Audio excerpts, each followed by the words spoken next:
জং পড়িয়া গেছে, ময়লা পড়িয়া গেছে। ওই কলবখানাকে পরিষ্কার করার যন্ত্র হলো মাওলা পাকের জিকির। আমার মাওলা বলে যাকিরিনাল্লাহ কাসীরান ওয়া যাকিরাত। আমার মাওলা বলে এই সমস্ত পুরুষ এবং নারী আমি মাওলার জিকির বেশি পরিমাণে করবে। আমি মাওলা তাদের জন্য দুইটি ওয়াদা দিলাম। কয়টি ওয়াদা? দুইটি ওয়াদা আমার মাওলার। আদাল্লাহু লাহুম মাগফিরাতাও ওয়া আজরান আযীমা। আমার মাওলা তাদেরকে মাফ করে দিবেন এবং উত্তম প্রতিদান দান করবে। সুবহানাল্লাহ। এই জন্য মাওলার কাছে পুরস্কার পাওয়ার জন্যে এবং মাগফিরাত পাওয়ার জন্যে জিকির করতে রাজি আছি না নাই? মাওলা পাকের জিকির বেশি পরিমাণে করবো ইনশাআল্লাহ। সব সময় মাওলা পাকের জিকির আদায় করব। আবার মাওলা পাকের জিকিরের দ্বারা কলবখানা নরম হয়, অন্তরে ময়লাগুলো দূর হয়। আমার মাওলার মুহাব্বত মাইয়ত পরিচয় মাওলা পাকের জিকিরের দ্বারা। অন্তরের অশান্তি দূর হয় মাওলার জিকিরের দ্বারা। আলা বিজিকিরিল্লাহি মধ্যে সুবহানাল্লাহ। আমার বাইরে একটু মৌতের খেয়াল করো। মৌতের মুরাকাবার দ্বারা কলবখানা পরিষ্কার হয়। আবার একটু মৌতের খেয়াল করো, দিলখানা নরম হয়ে যাবে। আজকে তুমি আর আমি দুনিয়ার ভিতরে আসি রে বাবা, দুনিয়ার বাদশাহী করতে আসি, দুনিয়ার টাকা পয়সা দুনিয়ার সব কিছু বুক করতে আসি। একদিন এই দুনিয়া থেকে বিদায় নেওয়া লাগবে। এই দিন এই দুনিয়া ছেড়ে তুমি আর আমি চলে যাওয়া লাগবে। তোমার আমার সঙ্গী কেউ হবে না। এই দুনিয়ার ভিতরে তুমি আমি সবাই মুসাফির। কথা ঠিক না বে ঠিক? এ দুনিয়া মুসাফির খানা, জানো না কত মানুষ আইল রে গেল, কেউ তো রইল না। যারা গেল তারাও তো ফিরে আসলো না। কবরবতের যাত্রীর মন কয়দিন থাকবা দুনিয়ায়। আজরাইল তো গুরু সে ভিসে সর্বদাই। আজরাইল তো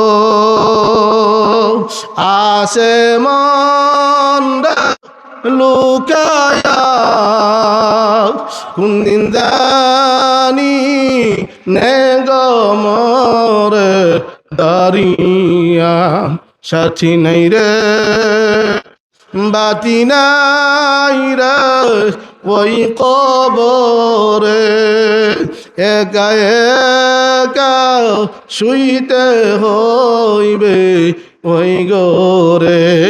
আর এমন খুদা না কথা না ফরমান গুনাহগার হারামি সুদগুর বদমাশি কবরের দিকে যাই।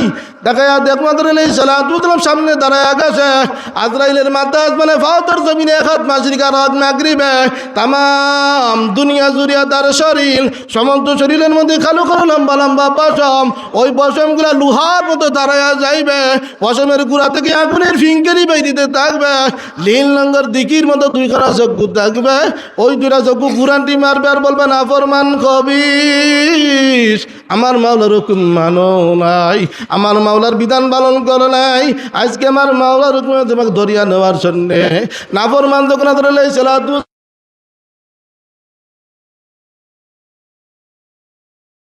কেরামল করিয়া লয়, নামাজ পড়িয়া লয়, তওবা করিয়া লয়, দান সদকা ফেরত করিয়া লয়।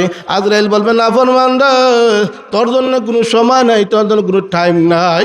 এই বলে আজরাইল আলাইহিস সালাতু ওয়াস সালাম এমন জোরে থাবা মারবে, তাবার জোরে কলিজার রগগুলো সেরিয়া ফেলাইবি, টান মারি রুটা বাইর করে নিয়ে যাইবে, বডিটা ঠাস করে মাটির মধ্যে ভরিয়া যাইবে। ছেলেমেয়েরা কান্নাকাটি শুরু করিয়া দিবে।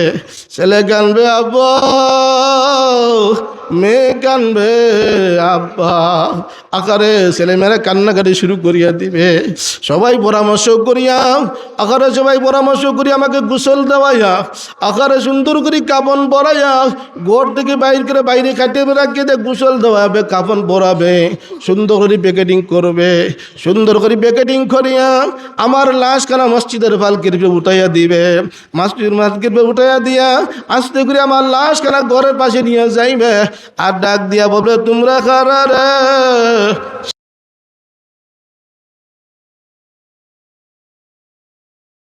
দিবে।